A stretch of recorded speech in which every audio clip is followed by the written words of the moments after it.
This is Stephen Kotler, and you're listening to Your Superior Self.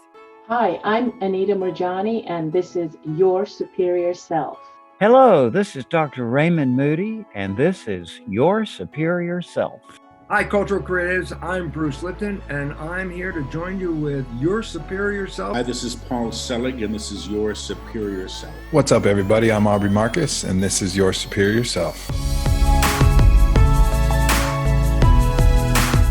What is up, you beautiful beings of consciousness? Welcome back. My name is Trey Downs, and I'll be your host on this podcast, Your Superior Self, where I try to awaken you from that deep sleep of unknowing. And I have great guests on the show, like today's guest, Jonathan Hammond, joins the show. And what we're doing is trying to feed you breadcrumbs that will show you the power and the consciousness that might help spark an awakening. I think it will. I think in divine timing, this episode will find you and it will give you a realization of some sort of what is this that I am doing right now? What is the point? Where am I? What am I? And these are important questions to ask yourself. Do you really know yourself? Do you really know what it is that you are? The greatness that you are? That's all the topics that we talk about today. And this is why I had to have Jonathan back. He was previously a guest in episode 131, The Shaman's Mind. And I had to have him back because our conversations are just that powerful. And I think they will shake you to your core. And I think you're going to resonate. And just to give you an example, here's a small clip. And if we are connected to the all, that means that we are connected to of all the higher intelligences as well. And those higher intelligences are available through us, and that's really, it's the nature of shamanism. Shamanism is about the reverence of nature and the intelligence, the energy underneath nature. If you think about nature, nature just wants to grow and create itself further. And anything that wants to grow and create itself further has one intention, and that's simply to experience more of itself. That's love. The power of love. That's what I'm talking about. Releasing that energy out into the world and just allowing you guys to just drink it in, because that's how powerful this conversation is. I'm telling you, you got to listen to it, share it, spread it, buy his book, hit him up, follow him on social media. Jonathan Hammond, the great and powerful shaman, sharing a little bit of his mind with us today and taking us down that journey of expansion and oneness. It's simply beautiful, I'm telling you. So without further ado, here is my conversation with the great and powerful Jonathan Hammond. Aloha, everyone. My name is Jonathan Hammond, and I'm happy to be on This Is Your Superior Self. Jonathan, my man. I had to have you back, dude. I had to have you back. Thank you. It's so good to be here.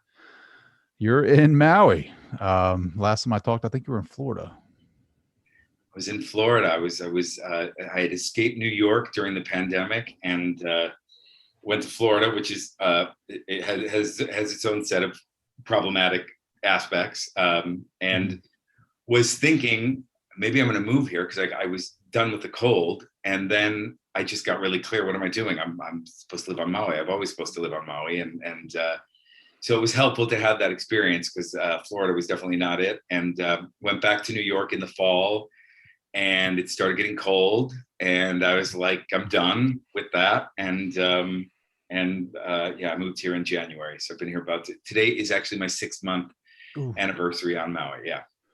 I remember when you moved, I was following you on Instagram, and your pictures got a whole lot interesting, like a lot more interesting. Like it was just like beautiful, beautiful beaches. Like I'm like, man, this is awesome. And then I found out you moved there. Paul Selig moved there. I'm like, I got to get my ass over there. Like we went to the Florida Keys for our anniversary, my wife's anniversary, 10-year anniversary. And I'm like, this is awesome. But this isn't Maui. Like this is like, I want to go to Maui. Like I want to go over there. It's just a whole different vibe. And I know you've written a whole book about it. You have this whole concept of the energy over there. Can you explain to us like what it is? What is it about Maui that attracts you there? Well, we have to go actually pre-Hawaii. So there was once, eons ago, a huge continent where Hawaii now stands in the middle of the South Pacific called Mu. Some people call it Lemuria, although Hawaiians wouldn't call it Lemuria. And Mu was this continent where it's been said that the Mu people, and they weren't really people, they were beings, these off-planet beings who were attracted to the water here. And they were attracted to the water because water holds memory. Water is the DNA of the planet. And so these off-planet spiritual beings who at the time wanted to infect the earth at a time when the earth was waking up to love, with love, came specifically to this place because they were attracted to the water. Of course, this is spiritual anthropology. There's no proof of this, but it's in the folklore and in the stories. And so this place was either the originating place of esoteric wisdom that spread throughout the world, or there are some theories that this place is the conglomeration of esoteric wisdom from around the world that sort of all came here. But when you come here, you just feel a sense of that it's a vortex, and it's no coincidence that everyone's running around here saying aloha to each other, shouting love at each other, because there really is a sense of real gratitude in the people that live here in just being here. A native Hawaiian said to me, what makes a Hawaiian Hawaiian is their love of the land.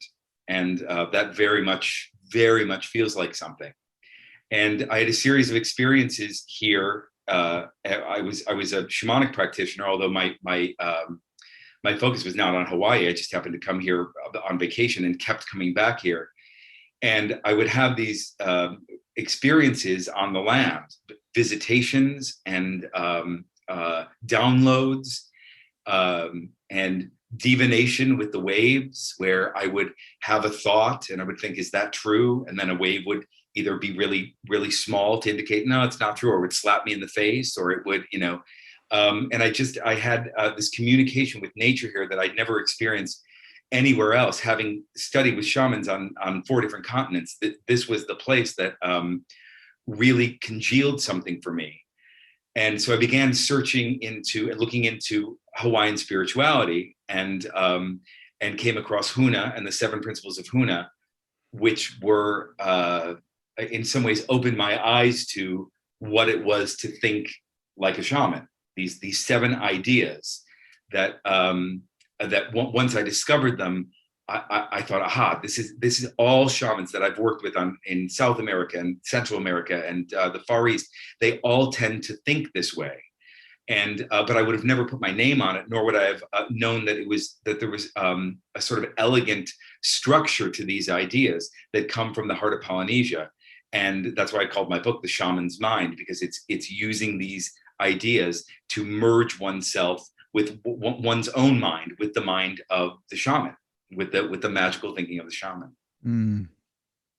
So we were talking about manifestation, right? Like we talked about your background and before the show in the green room, and you were talking about you're a blue collar guy from Michigan, right? Like you've been able to manifest this reality, which we all been able to create a reality, right? Like this reality that we're living is a multiple choices that we made consciously or subconsciously. Like, so I've created this reality, but now I've made this decision. Like I am going to create consciously create the reality that I want for myself, whether that's taking the podcast to the next level, moving myself to Maui, being your neighbor, and podcasting right there where you're at. But you talked about some of the 7 steps that you utilized in your manifestation, right? Like, can you talk about that? Yeah, there are a couple that come to mind that are really important. The first principle of Huna, these all come from Hawaiian words. And the first principle is translated, and these are translations from my teacher, Serge King, as the world is what you think it is. The world becomes what you think, what you're thinking. So not just your experience of the world, but that the world itself, that reality itself, that your reality shifts and changes based on how you think about it. When you think about we're entering into different realities all the time. You go to one place in a certain group and they're subscribing to certain ideas, and everything adheres to those ideas. That's an actual reality. You go to a Trump rally, that's a reality. Everyone's thinking in the same way. But because of the power of the mind, we can use our thoughts and our beliefs and change our thoughts and our beliefs to ones that are congruent with the reality that we want to create. And so if I want to move to Maui, I have to have thoughts and beliefs and expectations and assumptions and rules that indicate to me that Jonathan can move to Maui. And so whatever inside me and whatever I have habitually thought that is incongruent with that, that's what I have to look at, and that's what I have to change. So that's the first thing, is that we create reality with our thoughts. You've heard this before, but it really is true. The other principle that really comes to mind is a Hawaiian word called makia, and that means that energy flows where our attention goes. So where we place our continued focus and attention, elicit energies, creative energies from the universe that bring to us the nearest available and physical equivalent of whatever we placed our focus and attention on. So we talked earlier in the before we got on about the myopic focus that I had about moving here, and that lending my consciousness, lending my attention to Hawaii through the book that I wrote, through watching everything that I could possibly watch in terms of documentaries and reading about Hawaii and learning about spirituality. And that was all to bring about the creative energy that would lead me to actually live here. I think I'm the sort of guy that has to merge with wherever I'm living to such an extent that that I feel comfortable. And there was something about take it how I mean it, but becoming Hawaiian enough to live here in a way that, because it is such a big move, it's the most remote place on earth, and becoming Hawaiian enough to really understand what that means. And I'm still in that process. But a lot of the experiences that I had with the land were about remembering something about myself that connected me here before my conscious awareness. And I think a lot of people have that experience with this land. Yeah, no, I think you're absolutely right. There's something about it. Like, I am drawn there. Like, I just have this vision of me sitting out there in the backyard and looking at an ocean. Like, I just want that. That ocean is so important to me because that energy is just so vibrant. It's so powerful. Even like, I was running and I was looking at a sunrise, and there's this lady who sometimes goes out and it's a field and there's some houses next to it, and she just goes out, happens to be out there when I'm out there. And she's like, this is the most energetic part of your day, because that's when the sun is coming up. It's coming up, it's pushing itself over the horizon, and you're feeling that vibration, that energy from the sun. And it just cleanses you before the day. Yeah. And and that's, so it's so funny you're saying this. So there's a Hawaiian word called haena, and haena means intense breath, but it also means extreme heat, like the heat of the sun. And so haena is that breath that we have when the sun rises and we feel that. And it's also that breath when the sun sets, and it's a different ha, but it's a as the sun sets. And the Hawaiian language is amazing in that it doesn't just name things or depict experience, it actually brings about a felt reaction. And so that word haena is about the felt reaction that we have to the sun. Really interesting idea. Yeah. Well, I have this feeling when I see the ocean. It's like this, it's like, I've heard so many people say that we are the ocean, right? We're the ocean, but our individual consciousnesses are like the waves, right? Like, we are the ocean waving. And like, I just never really understood what that was. Like, I've heard that all the time, that this power is inside of us. Like, know thyself. Who are we?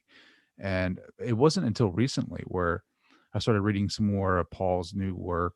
I started reading some Suzanne Giesemann, I think her name is, who channels a entity, Sinaya, I think, and some other books where I'm like starting to gain this Christ consciousness. I don't know if you're familiar with that term. I just learned about it, where you're starting to realize that, you're Jesus and you are the same. Like, you guys are the same thing. and he's just showing you what you're made of, right? Like you are a part of that source. You are that source energy. You're a part of that. You are just as special as that, and as powerful. And like, it hit me, and I was like, whoa, like, because I've always never thought that I was good, good enough, or I never was powerful enough. Who am I to even compare myself to that power? But then it's like my conditioning, my entire life, that when I say God, I have this image in my head. I have this idea that he's this guy on a throne that is jealous, that is you got to be perfect in order to get to heaven, and when I put God in that box, when I say God, I put him in a box. So God is not what I think it is, or he is, or she is. It's everything here, like the blade of grass, the rock, the information in between that is nothing, like, is everything, and we are that. And like when I discovered that for myself, it was like, whoa. And I feel the most in sync with that when I'm at the ocean. Yeah. One of the principles, the translation is there are no limits, meaning that there's no separation, that there's only one great big thing happening, and we are each an individual aperture through which that one thing experiences itself. So another way to think of it is that we're all the ocean, but that each of us individually are individual waves on the ocean that can't separate ourselves from the ocean. And if we are connected to the all, that means that we are connected to of all the higher intelligences as well. And those higher intelligences are available through us, and that's really, it's the nature of shamanism. Shamanism is about the reverence of nature and the intelligence, the energy underneath nature. If you think about nature, nature just wants to grow and create itself further. And anything that wants to grow and create itself further has one intention, and that's simply to experience more of itself. That's love. And if we can align our minds and align our stories with that, we are aligning with the same flow as that which grows the trees, and that which grows the forest, and that which moves the tides. And that is available to us, and we're not separate from that. And it actually takes a lot of work to get out of that, because we are of that same essence. And so for sure, that Christ consciousness within you. There's a kind of psychology called ecotherapy, which is basically psychotherapy outside. It's all about and it's kind of like a contemporary version of shamanism. And they talk about the ecological self. And the ecological self is like the Christ consciousness that we experience, the Buddha consciousness that we experience, or the experience that we simply have in that moment when we go outside and we feel our connection with the oneness, and we feel our connection with that infinite growth and creation of which we are an inseparable part. So there are a lot of different words for it, but that's in us. And then it's just about realizing that and aligning your life in such a way that you feel that more often than not. And the thoughts and beliefs and habits and wounding that blocks us from our own inevitable growth and creation, which is our essence, our birthright, is what needs healing and what needs our attention. That's powerful. Yeah, our essence, right? Getting back to that, but it was like maybe a day of that realization of and you. I guess it's what they call samadhi. I don't know, but my heart was on fire and I felt like I could walk on clouds. And it was like, then it was gone. Like it was back into the ego. And like, how dare you? Like, what are you talking about, dude? Like, you're not part of that, right? My first Buddhist teacher, Lama Surya Das, I remember him saying, Lama Surya Das teaches Dzogchen meditation, which is this meditation into oneness, into just beingness. And he says you kind of only need 20 seconds, because you can't do much up there. In order for us to have experience, in order for us to have boyfriends and girlfriends and enjoy chocolate, we have to separate ourselves from the oneness enough to do that. But the visitation with the oneness, so that we know that we can always remember that we are part of that deep connectedness. you really only need once. And then it's about organizing your life in such a way with the idea that you've experienced that. Yeah. So I wouldn't think of it in terms of that there was a retaliation from your ego that said, how dare you? I think it's more that like, no, you still got to come back here and betray, you know. But that infinite connection is there, you know. Yeah. No, I get it. Well, I've been going through like a transition anyway, you know, just kind of like my higher vibration, like the higher that I get vibrationally, like the old self dies. Like that's just the natural order of things. So and it's the same thing with the earth, you know, the where we're at now, society and mankind. I think you're seeing that shift, and you know, people say there's an awakening. I really do feel like there's an awakening, but it's a higher vibration that everyone's like achieving. And it's like, you know, that's why you're seeing a lot of rioting. That's why you're seeing a lot of bad things, because that is coming to light. The darkness is being, you know, shown the light. And I think that was hard for me because I was struggling with that. Like, I just felt like there was a huge change. Like, I was losing a lot of older friends, but it was like I was just vibrating on a different level than they were. Like, so they were, you know what I mean? Like, I wasn't leaving them. I was just vibrating differently than they are. And I was, you know, attuning myself to people like yourself and other people that are kind of at that level.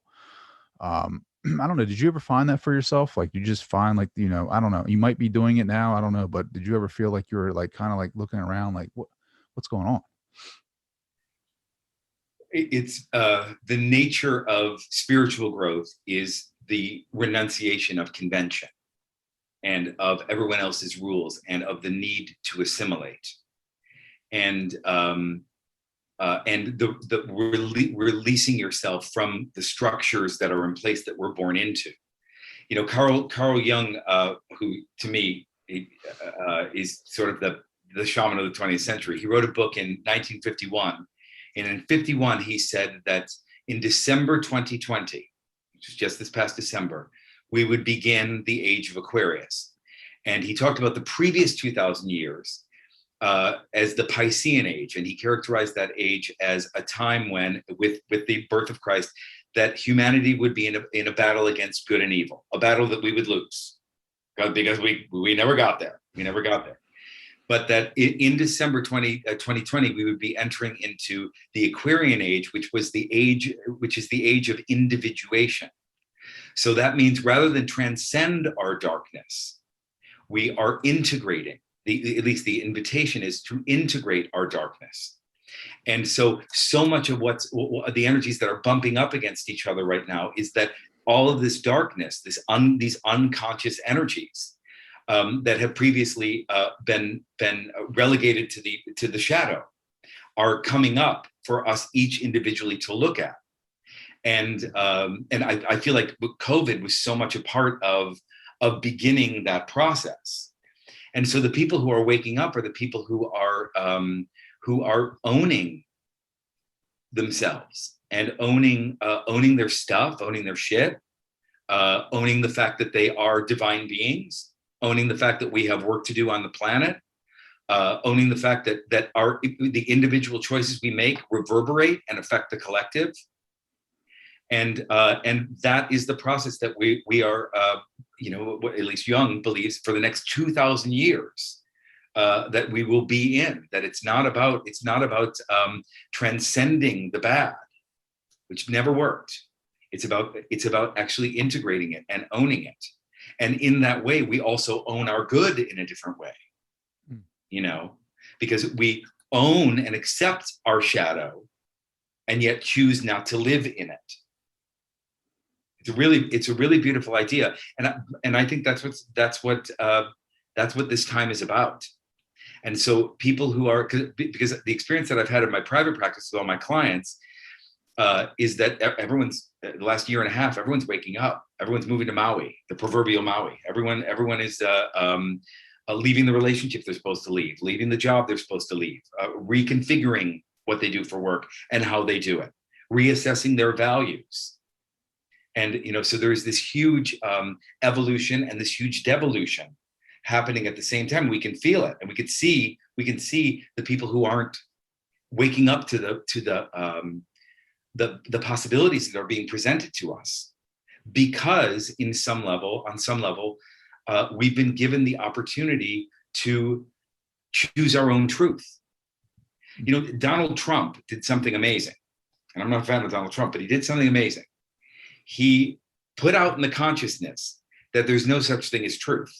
Now, he wasn't being an evolved being by doing that. He did it because I'm going to commit this crime and hope you don't believe it, you know. But what he did by infecting the consciousness with there's no such thing as truth is he invited us all into the idea that truth is a highly subjective experience. And that we all, as we are evolving, need to decide what is true individually for us. And that our individual truth is based on what works. And so Donald Trump actually infected the consciousness with the seventh principle of Huna, which says that what's true for you is what works for you. Mm. And that's an entirely different way of thinking about things. And that's where I think that you know, for some people they want the vaccine yesterday, and that works for them. For some people, it doesn't feel right for me, and that works for them.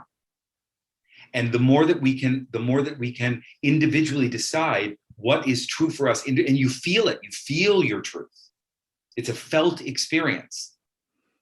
The Hawaiians talk about the gut, our gut truth.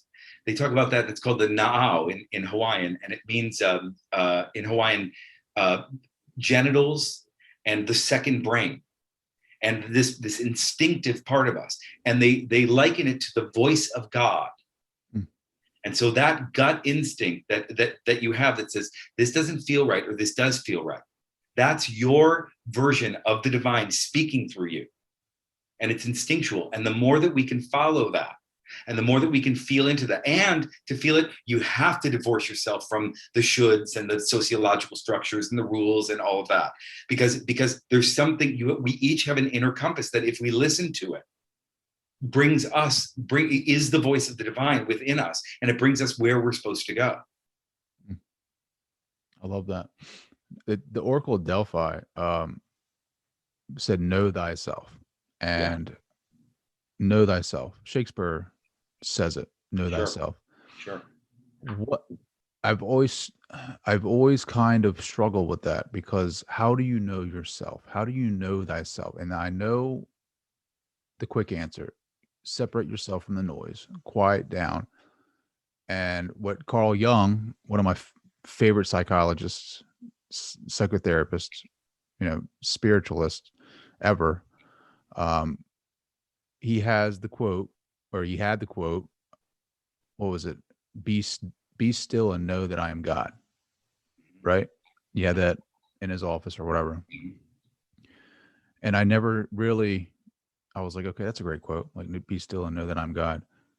But it was until recently where I'm starting to put it together, and it's like turning that inward, like, be still and know that I am God. I am that word made flesh. Like, I am that. How do you know yourself? Like, how do you know Jonathan Hammond? Yeah. Well, along the same lines, our divinity is wired. It's wired in our biology. We can feel it. And not to oversimplify, but I'm going to oversimplify. to follow your pleasure, and to focus on what it is that you want, and to follow the pleasure without a hangover. Actually lasting pleasure. You can feel that. There's a sense when you take an act that is congruent with your best interest, you have pleasurable feelings that accompany that say, this is right. This is the right direction. This feels right. When you do something that's antithetical to your best interest, when you self-betray, when you lie, whatever, you feel the feelings, the agitated feelings of that. And we are wired. We are actually wired to feel that. The Hawaiians think of the higher self, or the ancestors, those who have come before and lived better than we did, or at least have come to understand something that we can't, as our conscience. That when our conscience speaks to us, that is the ancestors speaking to us. So we're really wired to find our path. That doesn't mean, though, that it isn't difficult, because soul material, what's the word I'm looking for? Invested in soul material is risk. The reason why you know it's soul material, but the reason why I would make that choice is because it's fraught with risk. And that's how you know it's soul material, because it requires you to have faith to move in that direction. Well, you're talking about downloads earlier, right? Like you're getting this information Sure. flow. I mean, you kind of have to have faith with that, right? Like you got to know it's not you, right? Like you got to know it's something else. Like I feel like I meditate and I hear and I have visions and I hear things that I know that I want to have faith. I know the information's good. It's good for me. Mm-hmm. How long did it take for you to build that faith? I didn't really have a choice. I didn't really have a choice. I mean, it was either succumb to my own demons and my own negative programming, or come up with something better. And if you think about the idea of spirit guides, whatever you want to call them, the benevolent energies that hover around the planet, and they wait around until someone asks for help. And then when you do, they're on it. And that's their entire purpose. Their entire purpose is simply for you to get lost, to call on them, and to know that they're there. And from a shamanic perspective, those higher beings are part of the energy of nature. And just like the energy of nature is always moving towards growth and creation, fueled by love, because what else would move towards growth and creation perpetually? That those beings are of that same material. And it's just simply a matter of asking and creating a reality for yourself that says, I am of that. That is where I'm choosing to vibrate. And that means that when things happen down here that we don't like, that we're looking at that always as a light bulb, as an opportunity. As there's a sense of that when something happens that we don't like, that's just a aha moment to see what we couldn't see before. And in that way, there's no such thing as bad news. There's no such thing as mistake. I mean, a cancer diagnosis. Because if you choose to look at it that way, you'll get to your next step. You'll get to the next step on your path. But there really is, you're either dwelling in the positive polarity toward growth, towards evolution, which seems to be the consciousness of the planet, because the planet just seems to want to keep going, despite us, mm-hmm. or not. And that's always your choice to make. The choice between the choice toward love or the choice towards fear. That book, The Course in Miracles, that's that thick. That entire book is really getting down to that choice in every moment. Did you read that thing? That thing is massive. I got it, and I'm like, oh man, I don't know. I'll read chunks of it, but I just gave you the Cliffs Notes version. That's probably good enough. Unless that's really your path. Yeah. That's not particularly my path. But well, I mean, like, what was it for you, right? Like you're talking about, you asked for help. Like, what point in your life did you ask for help and put you on this path? I remember I was about 21, and I was in an airport, and at the time, 21, we're going back, how many years, We're talking about 2 years ago. And I remember there was a book in the airport bookstore, and the book was called Feeling Good. And it was this yellow cover and it just said Feeling Good. And I knew it was in the self-help section. And I thought, now that's an idea. Like, what's that about? Like, what, feeling good, And I read that book, and I don't think I understood a word of it at the time. And it was so far away from where I understood myself to be and what the world was and all of that. But it was a process. It was a process. I was raised in a lot of fear. I was raised with no faith, zero. I was raised in once you're dead consciousness. And it wasn't working for me.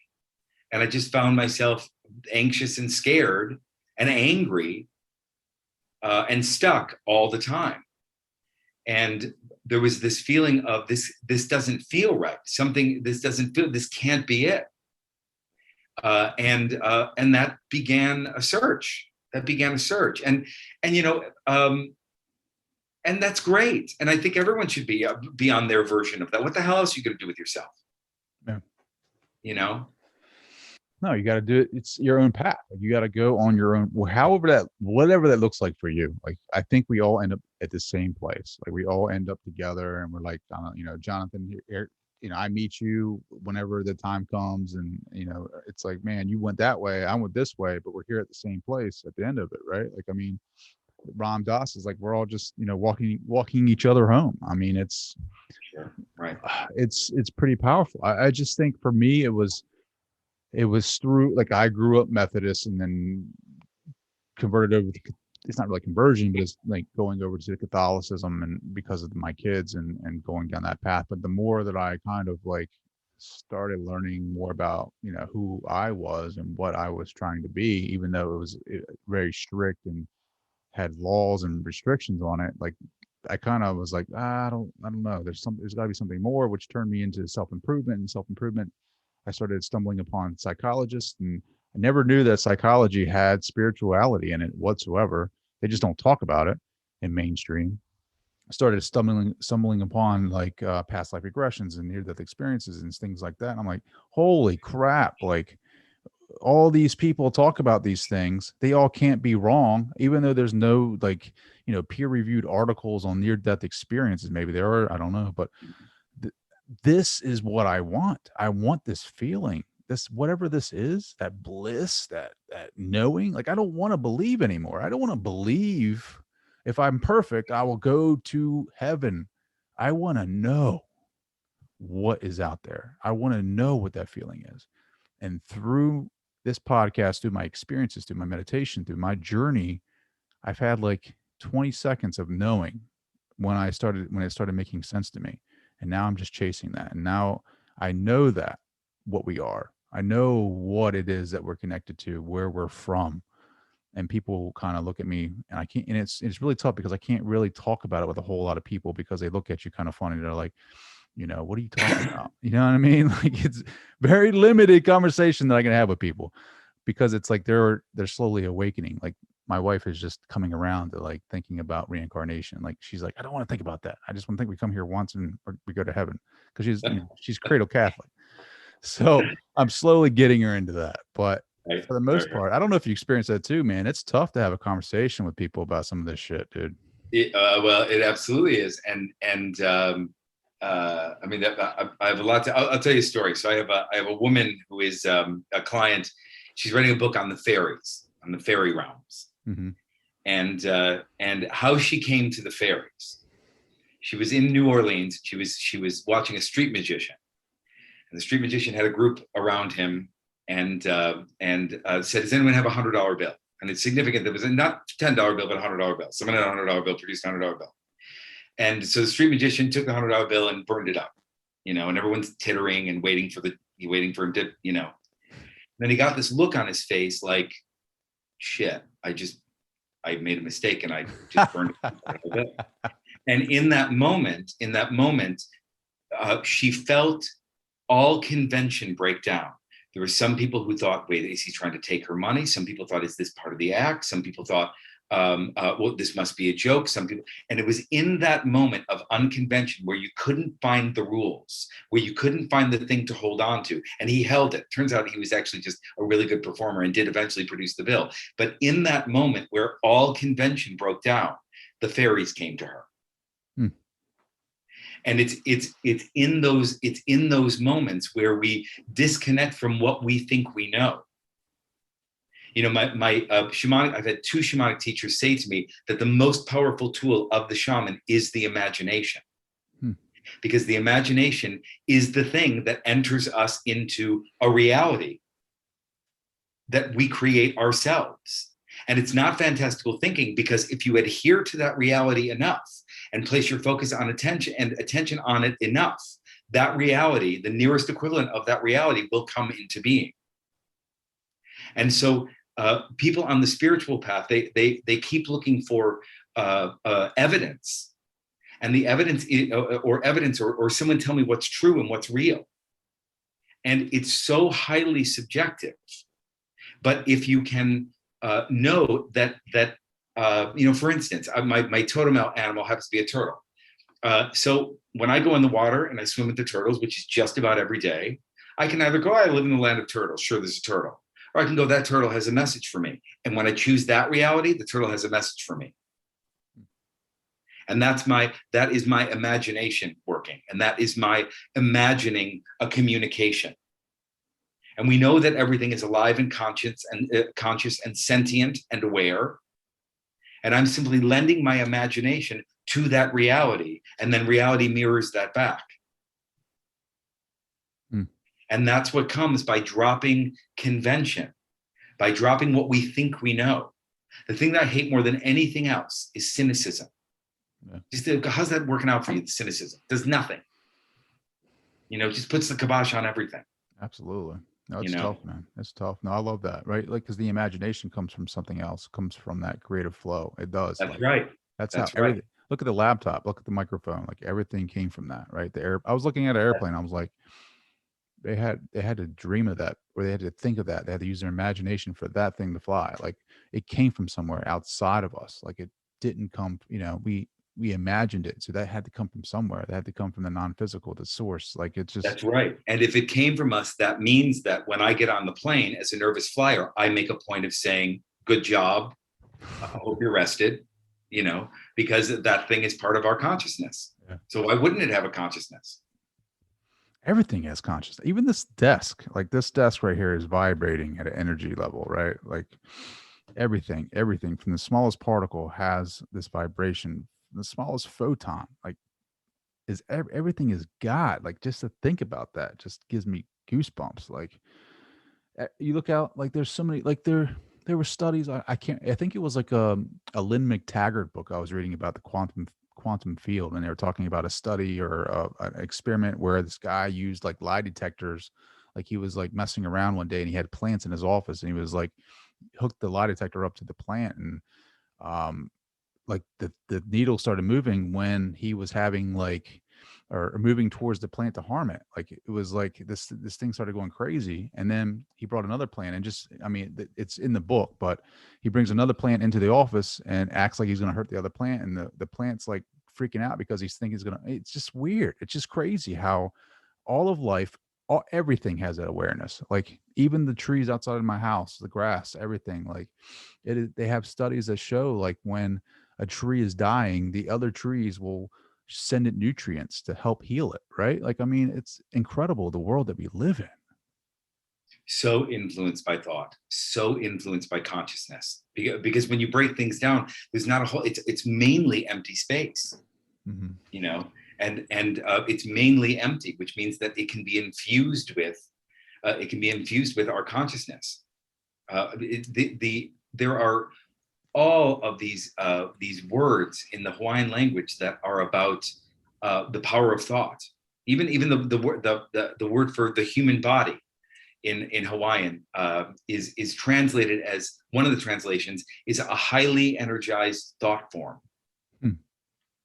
That even the body, even that which is the corporeal world, is made of thought.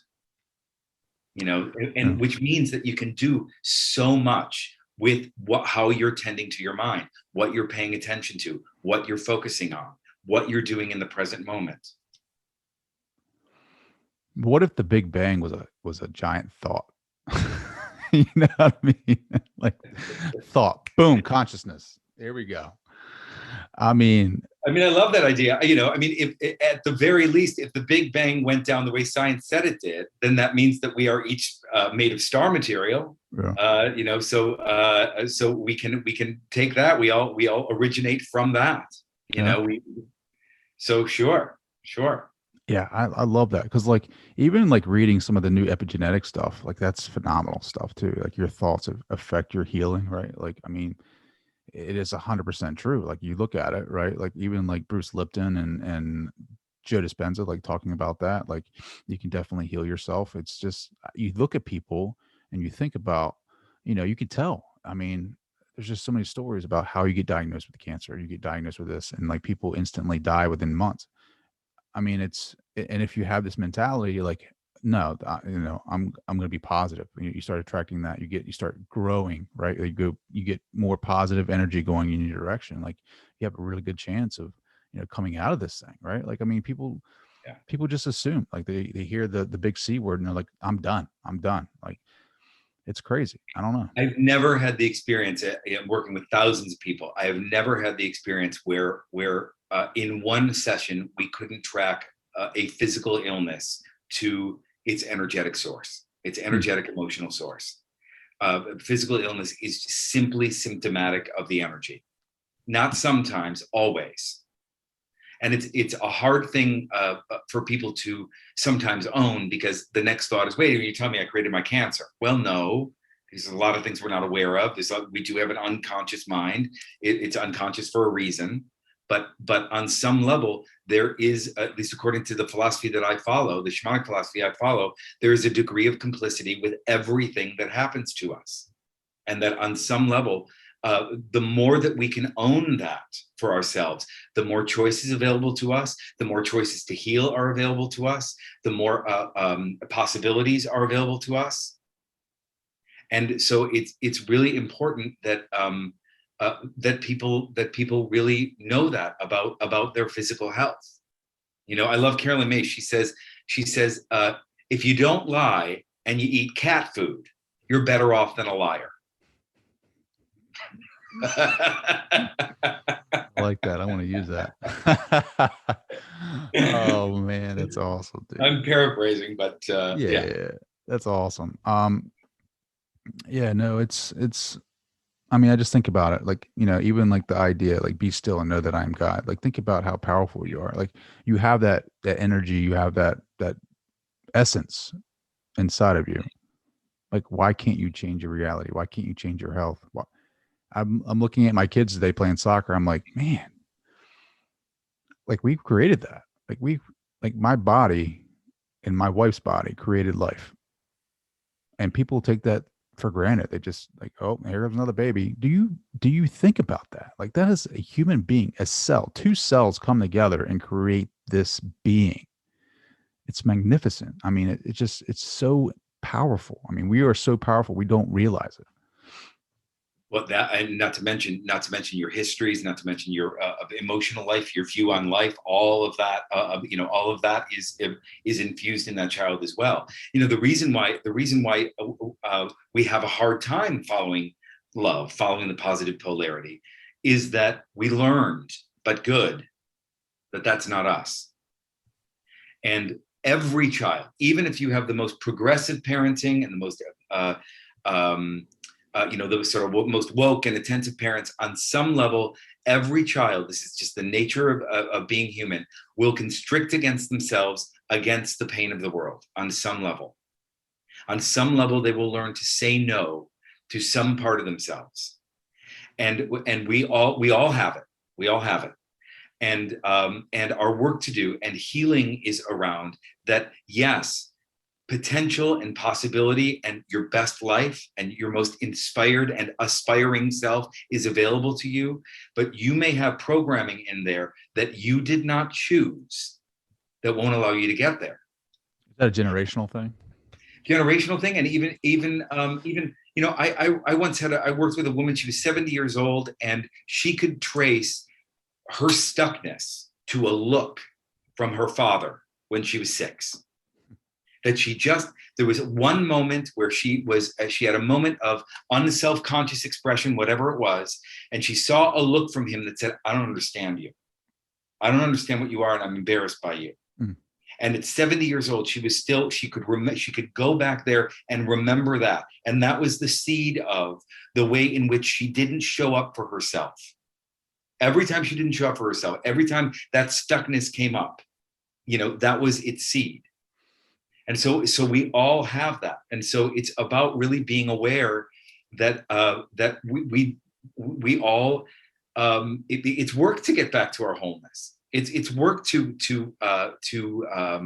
acknowledge that we are one with the all. It's work to acknowledge that we are a spark of the divine, because we learned that we weren't, and everyone did. Yeah. Everyone, every world religion. I mean, everything. Yeah. You know, I mean, don't say that. You can get close to it, but don't say that you're one with it. Don't say you're at that level, brother, because no, you're not good enough.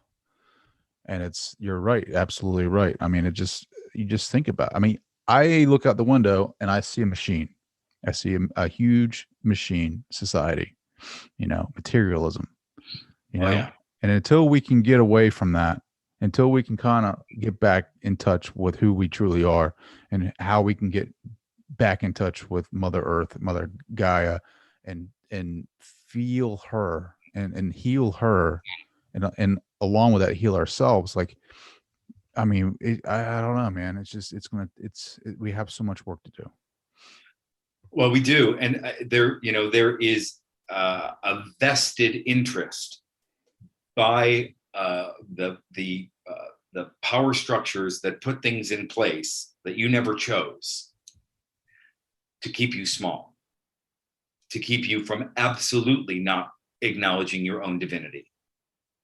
That is the nature of, I don't want to bash organized religion, but the idea that, there's this off-planet God, tends to be male, has good days and bad days, and judges, that paradigm, whether or not you adhere to that or not, the idea of the authority lying outside of you, the authority, look at that word authority, author is in that word, to author your life, that the authority, the ability to author your life does not come from within, but it comes from somewhere outside. Something outside of you is telling you what is possible for you and not possible for you. And we were all born into that.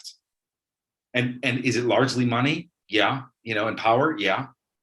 And part of our job is to really see that. In writing about writing about shamanism, particularly writing about Hawaii, I was tuned into indigenous mind, in that what occurred to me, and I had never had this thought, but what happened to the indigenous people in the Americas and certainly in Hawaii was awful. Awful, a Holocaust and worse. And one of the things that I became aware of as I tuned into their story and what was going on was that they simply did not have a consciousness as people connected to the earth, as people who worshiped the earth, connected to nature. They did not have a consciousness that would allow them to know that that could happen to them, because it's so unnatural. It's so unnatural. Even if even the idea of the hoarding of wealth. When the tiger eats the deer and the tiger's full, it drinks from the river next to the brother of the deer that it just ate. So this idea of hoarding, this idea of taking what isn't rightfully yours, it's not mirrored in nature. Dominion over, not really mirrored in nature. And so they didn't. This is my take. They didn't really have a context for what would happen to them, because it was just they couldn't even fathom it.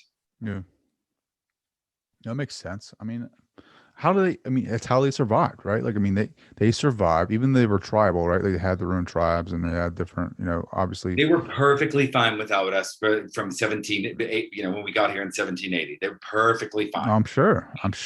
I mean, you think about it. I mean, I wasn't there. I don't know. But I mean, it's like they shared amongst themselves. And that's how, and they were connected with nature. They were connected with all things, and they didn't take more than what they needed. They just and they gave back. And where we came in, Europeans, not bashing on my heritage, but, damn, man, like, when don't we overuse? When don't we overdo things and take more than what we're supposed to? Like, we do this all the time because it's like, I gotta have more, that egoic like idea of, if I don't have enough, well, guess what? I need to get more. Like, it's insane, man. Like, I fell into that. I fell into that because I thought that's what it was. It's like, the ego is like, you'll never have enough. You got to keep going more. Oh, you make X amount a year. Guess what? That's not enough. Like, you got to keep going and going.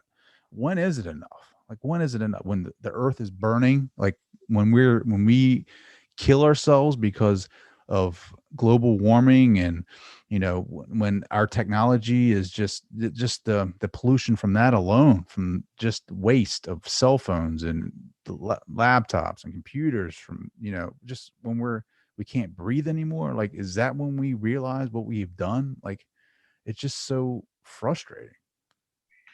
Yeah, I mean, the idea of enough, what we not martyr, not truly enough, is something that I think that if everyone can come to, it is in some way it pays some of that devastation of what happened to the original peoples forward. Because I think if you pull the lens back far enough, it's like we needed them.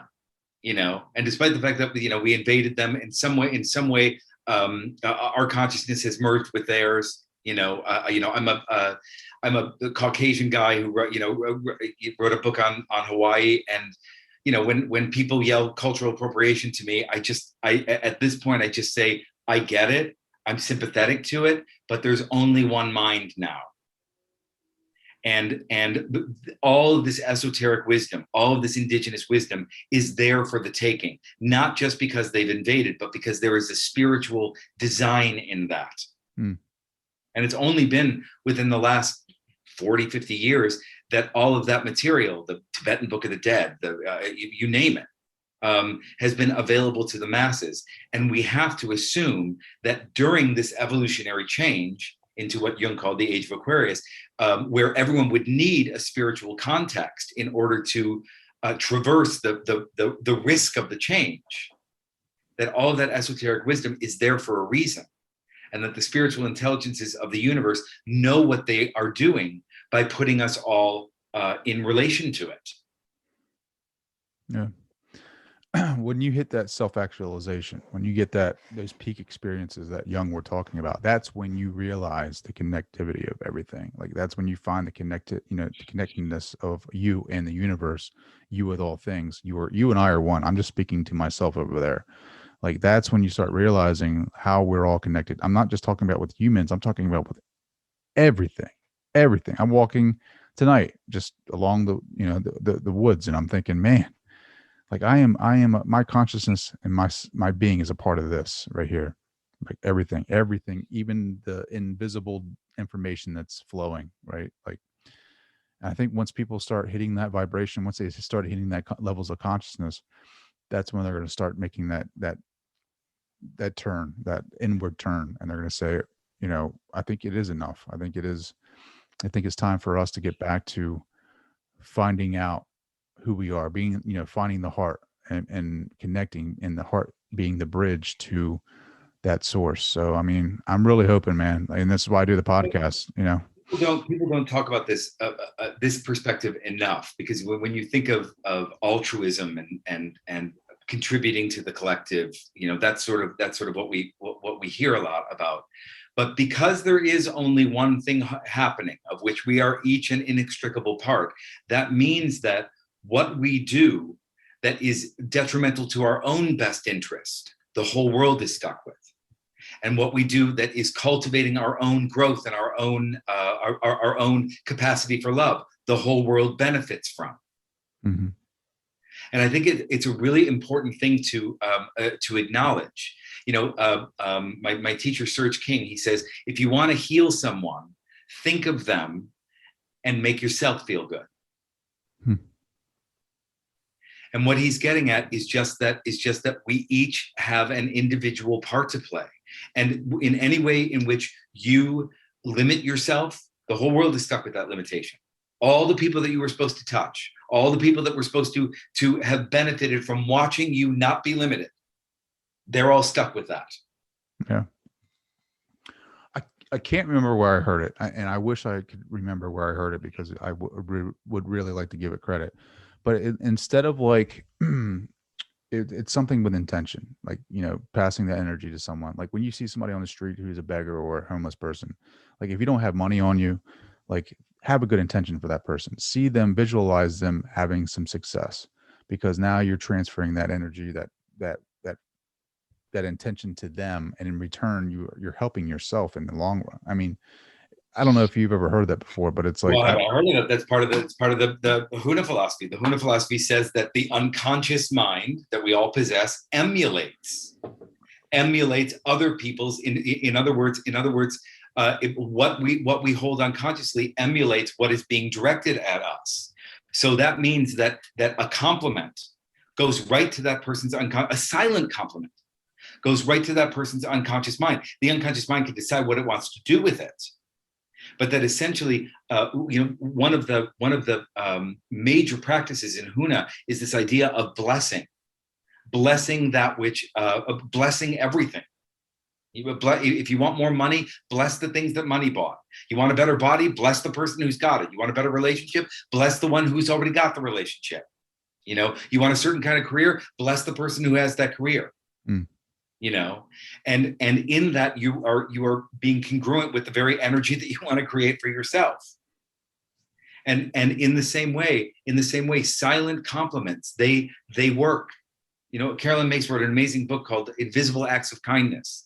And the whole book, this thick, is just about people thinking positive thoughts about other people and it affecting their lives and saving people's lives. Hmm. So it's amazing what we can do. It's amazing what we can do. Well, bless you, Jonathan Hammond, because I loved every minute of this conversation. How can people find you? I know you have a course coming up soon, right? Yeah, you can find everything at mindbodyspiritmaui.com or just jonathanhammond.com. I'll get you there too. And I have a course that's based on based on my book, The Shaman's Mind. It's called The Shaman's Mind, but I go into more detail through Glidewing online workshops, and that's all on my website. You can find a link. That starts August 15th, and that's 3 weeks, 2-hour sessions each week, and you have individual work with me, and there's an online forum, and we really get into it, and you learn all this material there. But the easiest way is jonathanhammond.com. I love it, Jonathan Hammond. I love every conversation that we have because it's so insightful and just so inspiring. Aloha.